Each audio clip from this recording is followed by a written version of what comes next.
ஆளுநர் தமிழிசை அவரது வேலையை மட்டும் பார்த்தால் போதும், பாஜக செய்தி தொடர்பாளராக செயல்பட வேண்டாம் என விமர்சித்த அமைச்சர் சேகர்பாபுவுக்கு தாம் பாஜகவின் செய்தி தொடர்பாளராக பேசவில்லை, மக்களின் செய்தி தொடர்பாளராக பேசுகிறேன் என ஆளுநர் தமிழிசை பதிலடி கொடுத்துள்ளார். முதல்ல பாண்டிச்சேரியோட கவர்னர் வேலையை அந்த அம்மாவை பார்க்க சொல்லுங்க. பாரதிய ஜனதா கட்சியினுடைய செய்தி தொடர்பாளராக மாற வேணாம்னு சொல்லுங்க.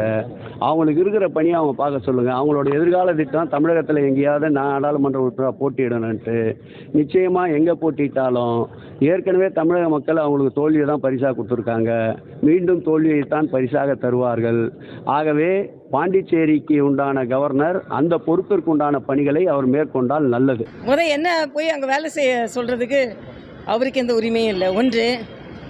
இன்னொன்று, எல்லாரும் அவங்கவுங்க வேலையை ஒழுங்காக பார்த்தா நான் ஏன் என் வேலையை விட்டு நீங்கள் வந்து வர போகிறேன். உண்மையிலேயே அங்கே நான் போய் பார்த்தப்புறம் மாநில அரசு முற்றிலுமாக இந்த பேரிடரை எதிர்கொள்வதில் தோல்வி அடைந்திருக்கிறது. இதை சொன்ன உடனே தான் அண்ணன் சேகர்பாபுக்கு கோபம் வருகிறது, பதற்றப்படுகிறார். நாங்கள் போய் வேலையை பார்க்கணுன்றாரு, எங்கே போட்டி போட்டாலும் துரத்தி அடிப்பேன்றாரு. இதெல்லாம் நடக்கவே நடக்காது.